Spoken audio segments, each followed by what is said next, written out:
तो कैसे हैं आप सभी लोग। एक बार फिर से स्वागत है आपका हमारे YouTube channel study with Yogesh में।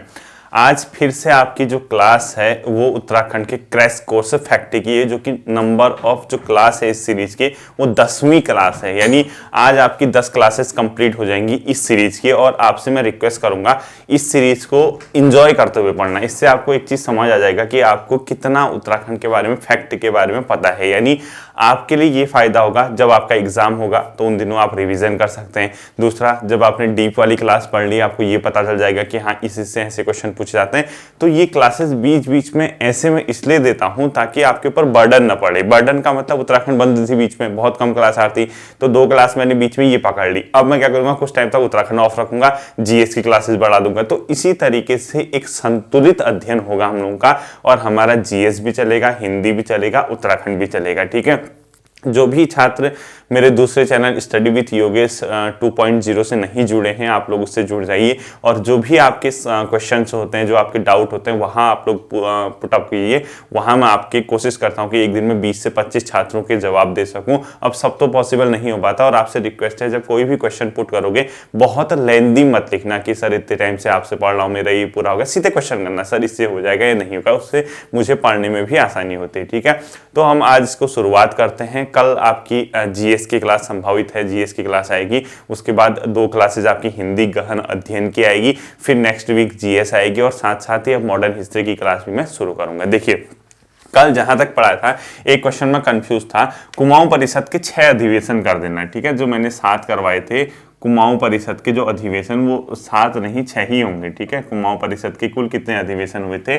6। जो मैंने 7 लिखवाए थे ना, उसको 6 कर देना। हालांकि अभी मुझे एक जगह 7 भी दिख रहा था, बट अभी फिलहाल आप लोग कुमाऊं परिषद के कुल कितने अधिवेशन हुए थे करोगे, 6 अधिवेशन करोगे। ठीक है। अब ये मैं खुद ही उस नोट से जो मैंने आपको क्लास पढ़ा रखी है वहीं से पिकअप करके लाया, मतलब वहीं से मैंने क्वेश्चन लिए हैं, वहीं से आपको इजीली मैं हो सकेगी समझा सकूं। ठीक है। देखो, गांधी जी ने अनासक्ति योग पर टीका लिखा था, वो कौन सी जगह पे लिखा था? कौसानी पे। और कौसानी पे गांधी जी का जो प्रवास हुआ था 12 दिनों तक हुआ था। कहीं 14 दिन लिखा होगा, देख लेना। ठीक है। 12 दिन तक गांधी जी कहां पर प्रवास किए थे? कौसानी में। और कौसानी को ही उन्होंने क्या कहा था? भारत का स्विट्जरलैंड। भारत का स्विट्जरलैंड कहा था किसको? कौसानी को। और कौसानी में जो 12 दिन का प्रवास हुआ था, कब हुआ था? 1929 में। ये किसके बारे में बता रहा हूं मैं? महात्मा गांधी जी के बारे में। ठीक है। इसी कौसानी नामक जगह पे उन्होंने अनासक्ति योग पर टीका लिखा था। ठीक है। यानी गांधी जी ने अनासक्ति योग पर टीका कहाँ लिखा? अनासक्ति योग टीका कहाँ लिखा? किस जगह पे लिखा? अनासक्ति योग पर टीका महात्मा गांधी ने कौसानी में लिखा। ठीक है। और जिस जगह पे ये टीका लिखा उसी को बोलते हैं अनासक्ति आश्रम। अनासक्ति आश्रम, उसी को क्या बोला जाता है? अनासक्ति आश्रम। अब देखिए क्या क्या है आपको। भारत का स्विट्जरलैंड महात्मा गांधी ने कौसानी को कहा, ये सबको पता है। कौसानी में गांधी जी ने कितने दिन तक प्रवास किया? 12 दिनों तक। ठीक है। आप लोग फैक्ट के रूप में चाहें तो लिखें, या आप डायरेक्टली लिखें तो कौसानी में 12 दिनों तक, कहीं 14 डेज भी दिखेगा आपको गांधी जी का कौसानी प्रवास, ब्रैकेट में लिख लेना। ठीक है। 1929 के समय की ये बात है, और यहीं पर उन्होंने अनासक्ति योग पर टीका लिखा, जिसको आज अनासक्ति आश्रम नाम से जाना जाता है। ठीक है। अब इसके अलावा दांडी यात्रा जब हुई थी, आप लोग सभी जानते हैं दांडी यात्रा क्या थी? नमक कानून बनाने से संबंधित तो है ना एक दांडी यात्रा। इसमें क्या हुआ था बच्चों? देखो, दांडी यात्रा के दौरान जब भारत में ब्रिटिश का शासन था, तो महात्मा गांधी ने लोगों को इस आधार पे कन्वेंस कराया, इस आधार पे एकजुट होने को कहा कि जो सरकार, जो ब्रिटिश गवर्नमेंट आपकी बेसिक चीज नमक आपको नहीं बनाने देती है, नमक आप नहीं बना सकते हैं, जो कि आप जिसके बिना आप रह ही नहीं सकते हैं, वो डेली यूज की चीज है, तो वो सरकार क्या आपको सुशासन देगी? क्या आपको गुड गवर्नेंस देगी? क्या आपको अच्छा शासन देगी? क्या आपके हितों के बारे में सोचेगी? तो लोगों को इस तरीके से उन्होंने लामबंद किया, और इसी आधार पे, क्योंकि नमक बनाने का कानून जो था, उन लोगों ने क्या की थी? दांडी यात्रा निकाल दी, और समुद्र तट पे जाके नमक बनाने के लिए क्या किया? ब्रिटिश की अवज्ञा किया ब्रिटिश ने, क्योंकि नमक बनाने का अधिकार नहीं दिया था यहाँ के लोगों को। तो उन लोगों ने क्या किया? एक लंबी यात्रा करी, और वहां समुद्र तट पे जाके नमक कानून तोड़ने का प्रयास किया। किसने? महात्मा गांधी, उसके अनुयायी सरदार पटेल, ये सब लोग उसमें सम्मिलित थे। तो उसी दौरान उत्तराखंड से भी दांडी यात्रा में कुछ लोग शामिल थे, उनके नाम तो ठीक है क्या लिखना है आपको? दांडी यात्रा में उत्तराखंड वासी कौन कौन थे?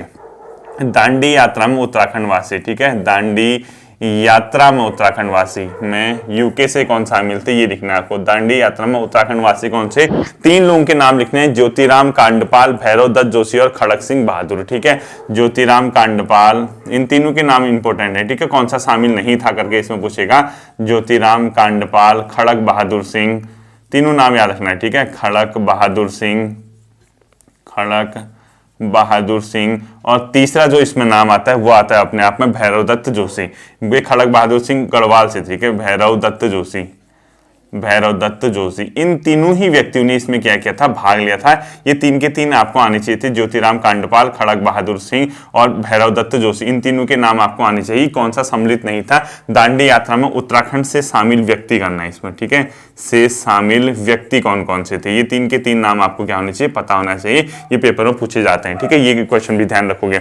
इसी के अलावा गुजरात के धरासणा में भी एक धरना प्रदर्शन हुआ था नमक कानून को लेके, उसमें भी उत्तराखंड का एक व्यक्ति शामिल था। बहुत फेमस कांड है, शायद वहां पर सरोजनी नायडू वगैरह के नेतृत्व में या कुछ इन लोगों के नेतृत्व में हुआ था।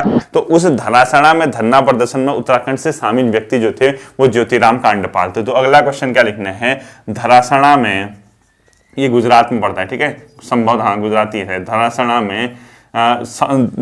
में धरना प्रदर्शन में शामिल उत्तराखंड के व्यक्ति, धरना प्रदर्शन में, ये सब नमक कानून को लेकर। ठीक है, धरासणा में धरना प्रदर्शन में शामिल यूके के जो व्यक्ति थे, शामिल उत्तराखंड का क्या व्यक्ति कौन था उसमें, ज्योतिराम कांडपाल जी। ठीक है, इन्हीं का नाम आता है, ज्योतिराम कांडपाल जी उसमें भी शामिल थे। सिर्फ ज्योतिराम कांडपाल कर देना है। ठीक है, ज्योतिराम कांडपाल जी इसमें क्या थे, शामिल थे। ये भी अपने आप में इंपॉर्टेंट क्वेश्चन होता है। ये जब वहां शामिल थे, गिरफ्तार वगैरह जो भी हुए थे, उसके बाद जब ये छूटे थे, ये कहाँ आ गए थे, अपने उत्तराखंड में आ गए थे। और अल्मोड़ा जिले के देघाट नामक जगह पर इन्होंने एक उद्योग मंदिर आश्रम की स्थापना की। तो अगला क्वेश्चन लिखना है, अल्मोड़ा के देघाट में, अल्मोड़ा के देघाट में उद्योग मंदिर आश्रम की स्थापना किसने की? उद्योग मंदिर आश्रम की स्थापना, उद्योग मंदिर आश्रम की स्थापना किसने की थी? ये की थी अपने आप में ज्योतिराम कांडपाल। ठीक है, JR कांडपाल लिख दिया मैंने, समझ जाना इसको, JR कांडपाल, ज्योतिराम कांडपाल इनका नाम है। तो इन्होंने ही उद्योग मंदिर आश्रम देघाट की स्थापना की थी, ये आपको पता होना चाहिए। ठीक, इसके बाद देखो पेशावर कांड, सब लोग जानते हैं आप लोग, पेशावर कांड हुआ था। उसमें क्या हुआ था, जो खान अब्दुल गफ्फार खां था, पश्चिमोत्तर प्रांत भारत का जो है, पश्चिमोत्तर जो इंडिया का, जैसे ये है ना, ये नीचे साउथ, तो जो वेस्टर्न इलाका है, वेस्टर्न नॉर्थ, जहां पाकिस्तान से लगा इलाका है, लाहौर पेशावर वाला, यहाँ पे क्या हुआ था, एक लाल कुर्ती आंदोलन चला था पश्चिमोत्तर प्रांत में। इसमें क्या था, खान अब्दुल गफ्फार खां के नेतृत्व में लोगों ने यहाँ पर क्या किया, ब्रिटिश के खिलाफ आवाज उठाई और पेशावर नाम की जगह पे उन्होंने शांतिपूर्ण धरना प्रदर्शन किया। तो जब ब्रिटिश कमांडर ने इनसे यानी वीरचंद सिंह गढ़वाली जी से, या वीरचंद सिंह नेगी जो भी इनका नाम है, इनसे गोली चलाने का आदेश दिया उस शांत भीड़ पे, तो इन्होंने मना कर दिया। और इतिहास में यही घटना पेशावर कांड नाम से जानी जाती है। और इसके नायक थे वीरचंद सिंह गढ़वाली। वीरचंद सिंह नेगी या वीरचंद सिंह भंडारी भी कहीं लिखा होगा, वो सब कुछ छोड़ दीजिए। तो इन्हीं वीरचंद सिंह गढ़वाली जी को इसी इनके साहस के लिए महात्मा गांधी ने गढ़वाली नाम से क्या किया था, संबोधित किया था। तो आपको ये पता होना चाहिए। देखो, एक तो ये पता है पेशावर कांड की डेट, पेशावर कांड कब हुआ था, पेशावर कांड 23 अप्रैल 1930 में। ठीक है, यानी पेशावर कांड कब हुआ था, 23 अप्रैल 1930। और इसी के नायक कौन थे, इस पेशावर कांड का जो हीरो माना जाता है वो माना जाता है वीरचंद सिंह गढ़वाली जी को, वीर चंद्र सिंह गढ़वाली जी को। ठीक है, अब इन्हीं वीरचंद सिंह गढ़वाली को जब ब्रिटिश गवर्नमेंट ने गिरफ्तार कर लिया, तो इन पे जो मुकदमा चला, उस मुकदमे की जो पैरवी की, इनकी जो वकालत की थी, वो बैरिस्टर मुकंदीलाल ने की। तो आपने कैसे लिखना है, पेशावर कांड के नायक वीरचंद सिंह गढ़वाली की गिरफ्तारी के बाद उनकी वकालत किसने की थी, पूरा लिखना है। वकालत मतलब उनके वकील कौन थे। ठीक है, तो आपको क्या लिखना है, पेशावर कांड के नायक वीरचंद सिंह गढ़वाली की गिरफ्तारी के बाद उनकी वकालत करने वाला व्यक्ति कौन था, बैरिस्टर मुकंदीलाल जी। ठीक है, बैरिस्टर मुकंदीलाल, लाल जी, ठीक है। ये इंपॉर्टेंट क्वेश्चन रहेगा आपका, कभी ना कभी दिख सकता है आपको। तो ये वीरचंद सिंह गढ़वाली की वकालत करने वाला पेशावर कांड के बाद व्यक्ति जो थे वो थे बैरिस्टर मुकंदीलाल, और इनको फिर जेल से मुक्ति किया गया था 1945 में। यानी इसमें लिखो वीरचंद सिंह गढ़वाली जो है 1949 में क्या होते रिहा हुए थे, और बाद में भारत सरकार ने भी, आपको पता होगा, इस पे एक डाक टिकट जारी किया 1994 में। यानी 1994 में भारत सरकार ने इन पे क्या किया था, डाक टिकट जारी किया था, डाक टिकट क्या किया था, इस पे जारी किया था। इसी के अलावा आपको ये पता होना चाहिए थे, एक उत्तराखंड में एक रोजगार योजना चल रही है, स्वरोजगार योजना, पर्यटन से संबंधित।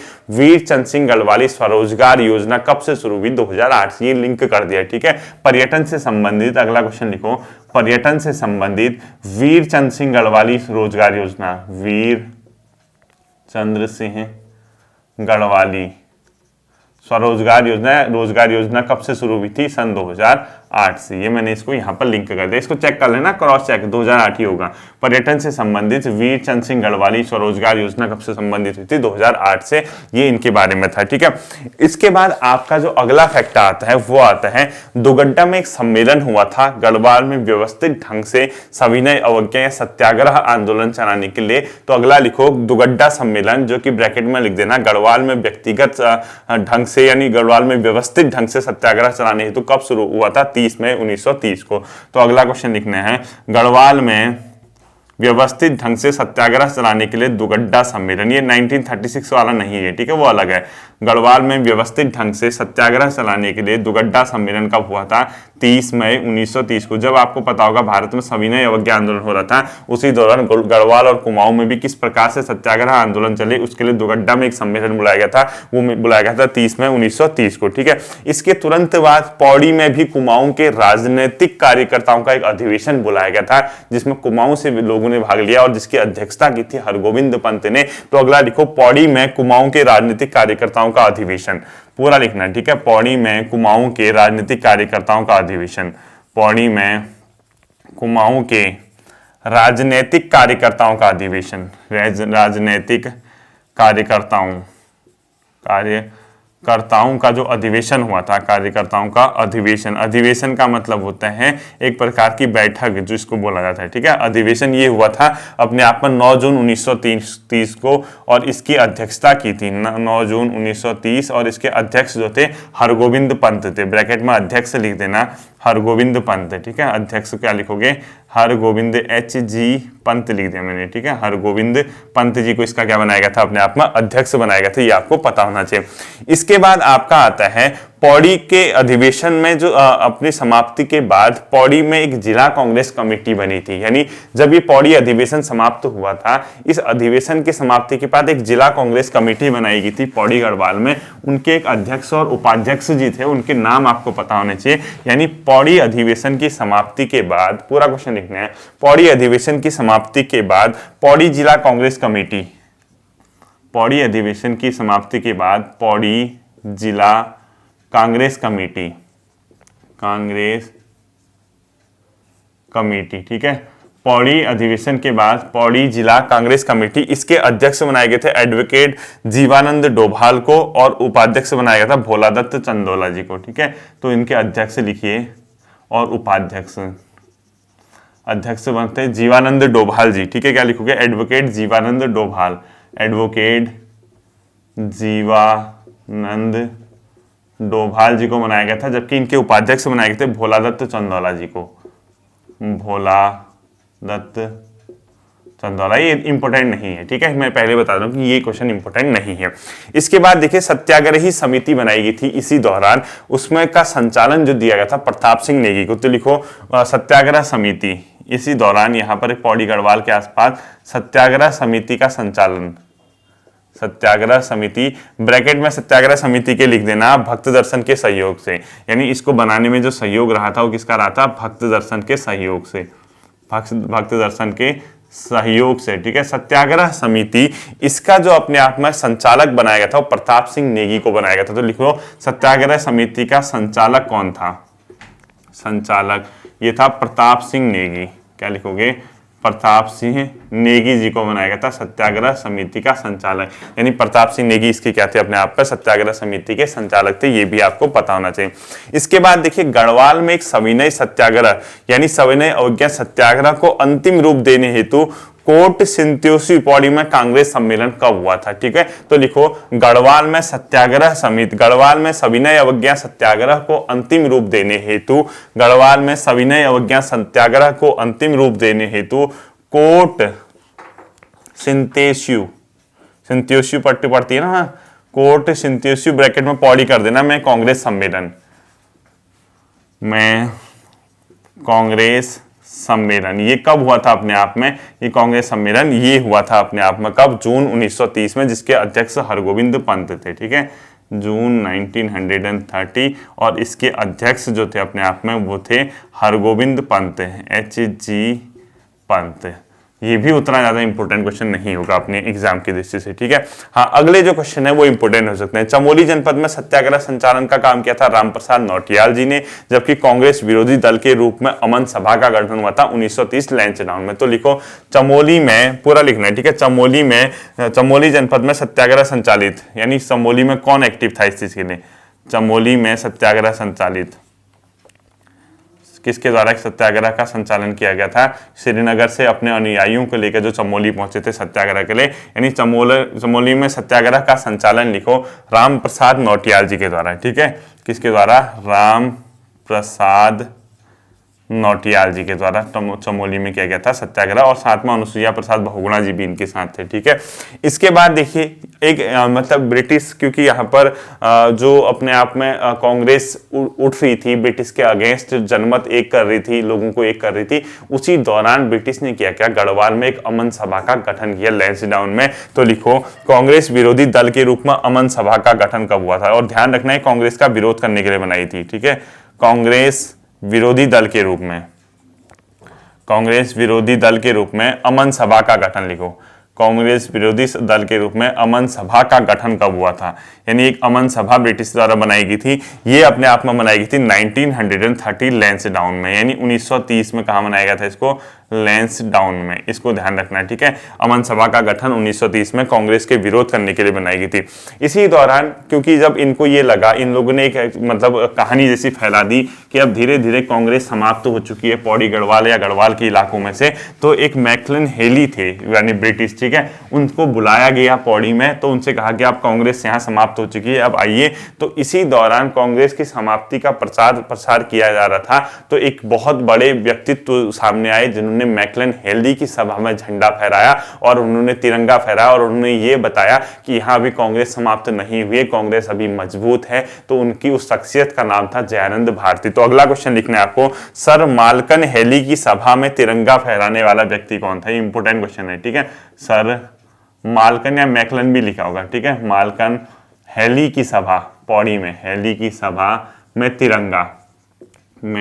तिरंगा मतलब झंडा, ठीक है, तिरंगा फहराया था, किसने फहराया था, जयानंद भारती ने, ये इंपोर्टेंट होगा, जयानंद भारती जी ने क्या किया था, ये मैकलन हेली की सभा में अपने आप में झंडा फहराया था। ये सब पढ़ाया है मैंने आपको। ठीक है, ये इंपोर्टेंट क्वेश्चन रहता है हमेशा कि किसने आके यहाँ पे झंडा फहराया था, जयानंद भारती जी ने, ये इंपोर्टेंट होगा।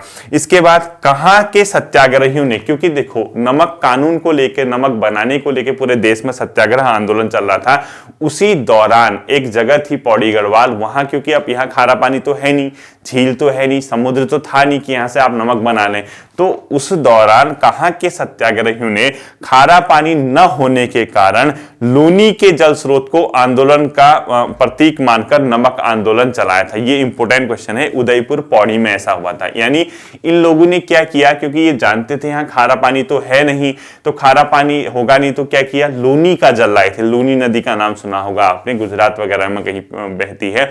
उस लूनी के जल को प्रतीक मानकर क्या किया था, नमक आंदोलन आरंभ किया था। तो उदयपुर पौड़ी। तो लिखो कहां के सत्याग्रहियों ने, पूरा क्वेश्चन लिखना, कहां के सत्याग्रहियों ने खारा पानी न होने के कारण लूनी के जल को स्रोत को आंदोलन का प्रतीक मानकर आंदोलन चलाया था। इसका आंसर है उदयपुर। देखिए क्या लिखना है, कहां के सत्याग्रहियों ने लूनी नदी के जल को, लूनी नदी के जल को स्रोत मानकर, स्रोत मानकर नमक आंदोलन चलाया था या अपने आप में नमक आंदोलन आरंभ किया था, मानकर नमक आंदोलन आरंभ किया था, आंदोलन आरंभ किया था। ये कहाँ के हैं अपने आप में, उदयपुर, उदयपुर यानी पौड़ी गढ़वाल, ठीक है, उदयपुर पौड़ी, क्योंकि यहाँ पे कौन नमक आंदोलन होगा तो न समुद्र वगैरह तो है नहीं कि आप लोग क्या कहते हैं कि यार, या कई लोग अब घर से नमक, तो उस टाइम पे ऐसा होगा नहीं कि घर से ही नमक लेके आओ। अब वो नमक, क्योंकि नमक आंदोलन गांधी जी ने शुरू किया था इसीलिए कि लोगों को कहा था कि आपकी नमक नहीं दे रही है ब्रिटिश गवर्नमेंट आपको, क्या आपको सुशासन देगी, ठीक है। अगला लिखना है मोस्ट इंपोर्टेंट क्वेश्चन, अल्मोड़ा नगर पालिका में नमक सत्याग्रह के दौरान झंडा कब फहराया गया था, 25 जून 1930, ठीक है। तो लिखोगे अल्मोड़ा नगर पालिका में, अल्मोड़ा नगर पालिका में नमक सत्याग्रह के दौरान झंडा कब फहराया गया था। ये बहुत फेमस है झंडा फहराना, मैंने पहले भी कहा था, ठीक है। तो ये है अपने आप में 25 जून 1930 को, 25 जून 1930 को, ठीक है। 25 जून 1930 को नगर पालिका में झंडा फहराया गया था और ये ब्रिटिश द्वारा ही फहराया गया, क्योंकि इन लोगों ने क्या किया, भारत के जो राजनीतिक थे, जो कांग्रेसी थे, हरगोविंद पंत, गोविंद बल्लभ पंत, बद्रिका पांडे, इनको गिरफ्तार कर लिया। अब इनको लगा यार बहुत बड़ी सभा का आयोजन हो सकता है, 28 जून की वो डेट रखी गई थी, लेकिन ब्रिटिश पहले ही डर गए, उन्होंने 25 जून को ही झंडा क्या कर दिया, फहरा दिया, ठीक है। नैनीताल में जीबी पंत की गिरफ्तारी के बाद किसने नमक आंदोलन चलाकर, नमक बेचकर नमक आंदोलन चलाया, इंद्र सिंह नयाल, ठीक है। तो लिखो नैनीताल में गोविंद बल्लभ पंत, पूरा लिखना, नैनीताल में गोविंद बल्लभ पंत की गिरफ्तारी के बाद, गोविंद बल्लभ पंत की गिरफ्तारी के बाद किसने नमक आंदोलन चलाया, किसने नमक आंदोलन चलाया, ठीक है, किसने नमक आंदोलन चलाया। तो ये किसने चलाया अपने आप में, इंद्र सिंह नयाल, क्या लिखोगे, इंद्र सिंह नयाल जी ने, इंद्र सिंह नयाल जी ने क्या किया था, नमक आंदोलन को चलाया था, ये आपको पता होना चाहिए, ठीक है। इसके बाद देखिए एक इंपोर्टेंट क्वेश्चन, चंद्रशेखर आजाद के हिंदुस्तान सोशलिस्ट रिपब्लिक एसोसिएशन में उत्तराखंड का सदस्य कौन था, भवानी सिंह था, ठीक है। तो लिखो चंद्रशेखर आजाद, चंद्रशेखर आजाद के Hindustan Republic socialist association, Hindustan Republic, Hindustan socialist लिखना, हिंदुस्तान सोशलिस्ट रिपब्लिक एसोसिएशन, इसका गठन हुआ था 1928 में, ठीक है। पहले कुछ और नाम से था, 1928 में फिरोजशाह कोटला दिल्ली में हिंदुस्तान सोशलिस्ट रिपब्लिक एसोसिएशन में, यानी चंद्रशेखर आजाद के हिंदुस्तान सोशलिस्ट रिपब्लिक एसोसिएशन 1928 में उत्तराखंड से शामिल व्यक्ति, उत्तराखंड से शामिल व्यक्ति था भवानी सिंह। उत्तराखंड से जो शामिल व्यक्ति थे वो कौन थे, भवानी सिंह जी इनका नाम था, ठीक है। और भवानी सिंह जी के बारे में 2-3 फैक्ट और आपको पता होना चाहिए। एक था गड़ोदिया स्टोरी डकैत कांड में कौन शामिल हुआ था उत्तराखंड का, भवानी सिंह। तो इसी के नीचे लिखना है आपको गड़ोदिया, सब आता होगा आपको, गड़ोदिया स्टोर डकैती कांड, डकैती कांड, ये बहुत इंपॉर्टेंट है, ठीक है।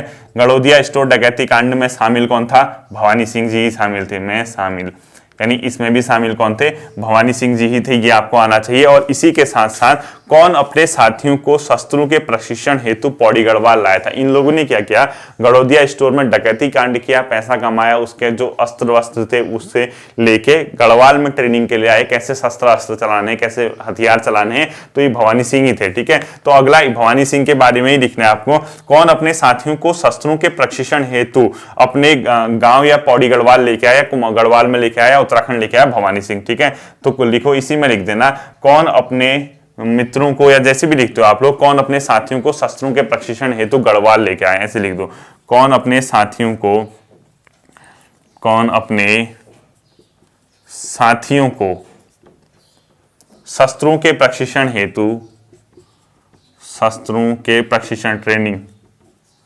शस्त्रों के प्रशिक्षण हेतु गढ़वाल लाया, हेतु गढ़वाल लाया, ये थे भवानी सिंह जी थे, ठीक है, भवानी सिंह। गड़ोदिया डकैती वाला क्वेश्चन याद रखना। इसके बाद आता है आपको 1932 में ऊटी बैंक लूट में शामिल कौन था उत्तराखंड का, बच्चूलाल भट्ट, ये भी इंपॉर्टेंट क्वेश्चन है। तो अगला क्वेश्चन लिखो, 1932 में ऊटी बैंक डकैती कांड में उत्तराखंड से कौन व्यक्ति शामिल थे। ये सब आपको आने चाहिए, सब पढ़े होंगे आपने, ये रिविजन चल रहा है और मेन फैक्ट चल रहे हैं जो आपके आ सकते हैं, ठीक है। तो अगला क्वेश्चन लिखो, 1932 में ऊटी बैंक लूट में शामिल, ऊटी बैंक लूट में शामिल, उत्तराखंड का कौन सा व्यक्ति था, ठीक है, बच्चूलाल भट्ट शामिल कौन थे इसमें, अपने आप में इनका नाम है बच्चूलाल भट्ट जी, ठीक है। सब बताया था मैंने आपको, अगर आपको ध्यान होगा उत्तराखंड हिस्ट्री की क्लासेस में सब बताया था। और इसके ब्रैकेट में लिखो शंभुनाथ आजाद की सहायता से, शंभुनाथ आजाद की सहायता से, आजाद की सहायता से, ठीक है, शंभुनाथ आजाद की सहायता से ही था। इसके अलावा 1933 में भी एक मद्रास बम कांड हुआ था, उसमें उत्तराखंड से किसने भाग लिया था, इंद्र सिंह नयाल ने। तो लिखो 1933 में मद्रास बम कांड, 1933 में मद्रास बम कांड में उत्तराखंड से शामिल व्यक्ति, उत्तराखंड से जो शामिल व्यक्ति थे मद्रास बम डकैती कांड में वो थे इंद्र सिंह नयाल, और इनका शंभुनाथ आजाद की, ये इंद्र सिंह नयाल का प्रेम प्रकाश मुनि इनका उपनाम है, ठीक है। तो इनको लिखो इंद्र सिंह नयाल, और इन्हीं का जो उपनाम है, जो इसका उपनाम है प्रेम प्रकाश मुनि, मुनि नाम से था इनका, ठीक है, प्रेम प्रकाश मुनि नाम से ये क्या हुए थे, उपनाम इनका था, इसी नाम से इन्होंने काम किया था। ये आपको पता होना चाहिए। इंद्र सिंह नयाल जी थे किसमें, मद्रास बम डकैती कांड में, यानी मद्रास बम कांड में उत्तराखंड से कौन सा व्यक्ति शामिल था, ये था इंद्र सिंह नयाल, जिनका उपनाम था प्रेम प्रकाश मुनि, ठीक है, ये आपको पता होना चाहिए। इसके अलावा देखिए एक क्वेश्चन मुझे व्यक्तिगत तौर पे लगता है, आपको लगता है नहीं लगता है, आपका गुरु होने के नाते मुझे लगता है, अब आपको मेरे शिष्य होने के नाते आपको भी लगने लग गया होगा, क्योंकि समय के साथ साथ गुरु और शिष्य का जो संबंध होता है, जो बॉन्डिंग होती है, वो इतनी मजबूत होती है कि गुरु को जो लगा शिष्य को भी लगने लगा, शिष्य को जो लगा गुरु को भी लगने लगा। उसी कंडीशन में हम आपको पहुंच चुके हैं। 1937 का जो प्रांतीय चुनाव था, यानी 1935 के भारत शासन अधिनियम के बाद 1937 में प्रांतीय चुनाव हुए थे, जहां लगभग 6-7 स्टेट में कांग्रेस को बहुमत मिला था, 2-3 स्टेटों में उसने किसी और के साथ गठबंधन करके सरकार बनाई थी। तो उसी दौरान कुमाऊं या जो संयुक्त प्रांत का इलाका था, यहाँ अल्मोड़ा है या नैनीताल है या इसके अलावा गढ़वाल है, यहाँ भी कुछ सीट मिली थी कांग्रेस को। तो उसमें जो इनके कैंडिडेट विजयी हुए थे उनके नाम मुझे पता नहीं क्यों लगता है, मतलब ऐसा किया आ सकता है, ठीक है, इंपोर्टेंट कर देना। तो लिखो 1937 के प्रांतीय चुनाव में विजयी कौन कौन हुए थे, इसको ऐसे ही लिखना है, ठीक है। देखिए इसमें ऐसी सीटों का डिस्ट्रीब्यूशन हुआ था, अल्मोड़ा, नैनीताल और गढ़वाल। अल्मोड़ा को 2 सीट मिली थी, एक रिजर्व सीट थी। अल्मोड़ा में हरगोविंद पंत और रामप्रसाद टमटा ने विजय पाई थी, ठीक है। तो लिखो अल्मोड़ा से हरगोविंद HB पंत, ये लिख दिया मैंने, विजयी हुए थे। और दूसरा लिखा था राम प्रसाद टमटा, ठीक है, राम प्रसाद टमटा जी, ये यहां से क्या हुए थे, विजयी हुए थे कांग्रेस की सीट पे, ठीक है, ये ध्यान रखना है। नैनीताल से जो मिला था वो मिला था कुंवर आनंद सिंह को, ठीक है, कुंवर आनंद सिंह, एक सीट थी यहां पर, कुंवर आनंद सिंह। और गढ़वाल से जो विजयी हुए थे वो थे अनुसुईया प्रसाद बहुगुणा और जगमोहन सिंह नेगी, ठीक है। इसमें क्या लिखोगे, अनुसुईया प्रसाद बहुगुणा, अनुसुईया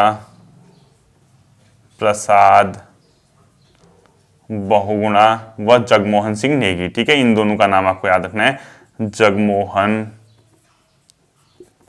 सिंह नेगी, ये दोनों नाम आप याद रखना कि कुंवर आजाद सिंह। अब इसमें क्वेश्चन कैसे आ सकता है कि 1937 के प्रांतीय चुनाव के अंतर्गत उत्तराखंड से निम्नलिखित में से कौन सा एक विजय नहीं हुआ था, या किसने सीट जीती है, अल्मोड़ा से कौन जीते थे, इस टाइप से कुछ क्वेश्चन आ सकता है। तो आपको ये ध्यान रखना होगा, इंपोर्टेंट मुझे व्यक्तिगत तौर पर लगता है, ठीक है। इसके बाद एक बहुत फेमस क्वेश्चन आप सभी जानते हैं, चनौदा में गांधी आश्रम की स्थापना कब और किसने की थी। तो लिखो चनौदा में गांधी आश्रम, शांतिलाल त्रिवेदी, 1937। चनौदा सोमेश्वर के पास पड़ता है, कौसानी के पास, ठीक है, अल्मोड़ा जिले में। चनौदा में गांधी आश्रम की स्थापना, गांधी आश्रम की स्थापना कब और किसने की थी, 1937 में की थी बच्चों, शांतिलाल त्रिवेदी जी ने। किसके द्वारा, शांतिलाल त्रिवेदी, ठीक है। 3 वेदों के ज्ञाता होंगे त्रिवेदी, ठीक है। त्रिवेदी पहले ऐसे चलता था ना, 2 वेदों की ज्ञाता को द्विवेदी, 3 वेदों की ज्ञाता को त्रिवेदी, 4 वेदों का ज्ञाता चतुर्वेदी, इस टाइप से चलता था पहले, ठीक है। अब चनौदा में गांधी आश्रम बता दिया, शांतिलाल त्रिवेदी 1937।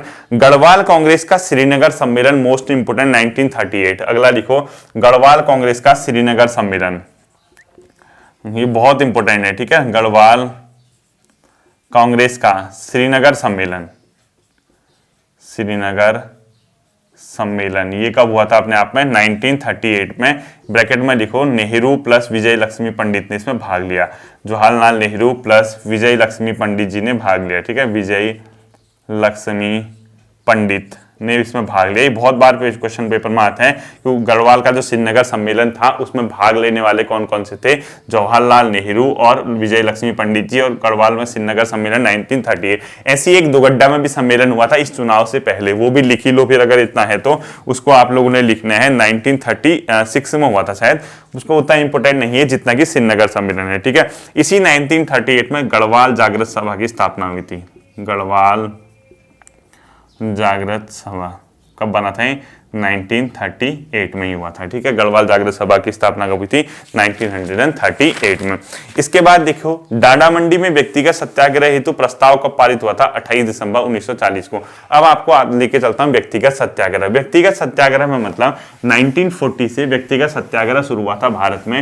1 बाय 1 जाते थे सत्याग्रही और उनको गिरफ्तार कर लिया जाता था, सत्य के लिए आग्रह करते थे ब्रिटिश के सामने। पहला सत्याग्रही था विनोबा भावे जी, इसका क्वेश्चन है। दूसरे सत्याग्रही थे जवाहरलाल नेहरू जी। ये सबको आना चाहिए, ठीक है।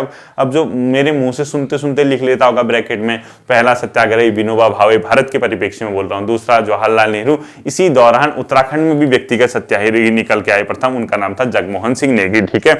तो अगला क्वेश्चन लिखना आपको, डाडा मंडी में व्यक्तिगत सत्याग्रह हेतु प्रस्ताव कब पारित हुआ था? उत्तराखंड में जब व्यक्तिगत सत्याग्रह चल रहा था तो डाडा मंडी में इसका प्रस्ताव, डाडा मंडी में व्यक्तिगत सत्याग्रह,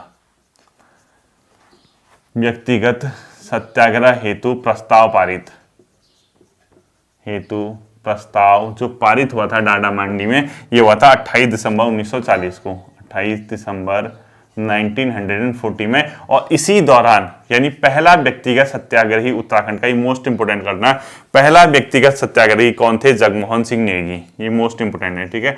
प्रथम व्यक्तिगत, ऊपर वाला इंपोर्टेंट नहीं जितना ये है सत्याग्रही, ये कौन थे? जगमोहन सिंह नेगी। जगमोहन सिंह नेगी जी क्या थे? प्रथम व्यक्तिगत सत्याग्रही थे। एक आपको ये पता होना चाहिए कि प्रथम व्यक्तिगत सत्याग्रही कौन है? जगमोहन सिंह नेगी। और इसी प्रकार से चमोली में जो व्यक्तिगत सत्याग्रह था वो था अनुसुईया प्रसाद बहुगुणा जी, ठीक है। तो लिखो चमोली में व्यक्तिगत सत्याग्रही अनुसुईया प्रसाद बहुगुणा, अनुसुईया प्रसाद बहुगुणा जी यहाँ पे क्या थे? मतलब यहाँ पर क्या अपने आप में चमोली में व्यक्तिगत सत्याग्रही थे, ठीक है। इसके अलावा डोला पालकी आंदोलन चल रहा था, क्योंकि डोला पालकी क्या था, जो अपने आप में शिल्पकार लोग हैं उनको डोला और पालकी में मतलब बैठने का अधिकार नहीं दिया जाता था। तो ये एक बहुत बड़ा आंदोलन चलवाया था। तो डोला पालकी आंदोलन चलवाने वाले, इस कुप्रथा के खिलाफ आवाज उठाने वाले जो व्यक्ति थे उनका नाम है जयानंद भारती, ठीक है। तो लिखो डोला पालकी आंदोलन के प्रेरणा कौन थे? डोला पालकी आंदोलन से संबंधित व्यक्ति जयानंद भारती। जयानंद भारती जी कहते हैं अपने आप में डोला पालकी आंदोलन से संबंधित थे। और इसी के तहत अंतिम क्वेश्चन है, डोला पालकी जैसी कुप्रथा के कारण व्यक्तिगत सत्याग्रह प्रतिबंध करने का निर्णय किसने लिया था? महात्मा गांधी ने, ठीक है। ये लास्ट क्वेश्चन है, तो लिखो डोला पालकी कुप्रथा के कारण, पूरा लिखना, डोला पालकी कुप्रथा के कारण व्यक्तिगत सत्याग्रह को स्थगित करने का निर्णय। व्यक्तिगत सत्याग्रह, उत्तराखंड में व्यक्तिगत सत्याग्रह स्थगित किसने करवाया था? महात्मा गांधी ने, महात्मा गांधी ने, ठीक है। उसके बाद इन लोगों ने एक मतलब बैठक की, वो मैं आपको बताऊंगा नेक्स्ट क्लास में। इन लोगों ने एक बैठक की, उसमें इन्होंने निर्णय लिया कभी भी जो है डोला पालकी जो है उस पर रोक टोक नहीं होगी, सभी के लिए डोला पालकी खुली रहेगी। तब जाके गांधी जी से मिलने इलाहाबाद गए, गांधी जी से मिले, गांधी जी से इन्हें प्रॉमिस किया, वादा किया कि डोला पालकी जैसी कुप्रथा अब यहाँ नहीं होगी, हमें व्यक्तिगत सत्याग्रह चलाने दीजिए। उसके बाद गांधी जी से परमिशन मिलने के बाद दोबारा व्यक्तिगत सत्याग्रह चलाया गया था। कुछ नहीं है, व्यक्तिगत इंडिविजुअल। अरे मैंने आपसे कहा जब भाई व्यक्तिगत सत्याग्रह में जा, 1 बाय 1 गए, ब्रिटिश के आगे गए, अपनी चुपचाप रहे, मांग मनाई, नहीं माने तो गिरफ्तार होके आए, 1 बाय 1 गए, ठीक है। वो गिरफ्तारी से संबंधित है, ये चीजें थी आपकी फैक्ट से संबंधित। देखिए ये सिर्फ और सिर्फ आपके रिवीजन के तौर पे देखना है, जो नहीं आता वो आप लोग नोट कीजिए। जैसे मुझे ही खुद व्यक्तिगत तौर पे लगा 1937 के प्रांतीय चुनाव में जो विजयी हुए थे उनका नाम आपको याद होना चाहिए। क्या पता कब आपके एग्जामिनर का माइंड खिसक जाए और आपसे ये क्वेश्चन उठा ले, ठीक है। होपफुली आपने रिवाइज भी किया होगा, आपने इसको तैयार भी कर लिया होगा। फिर मिलते हैं आपके साथ अगले सेशन जीएस के साथ। अपना ध्यान रखिए। Thank you.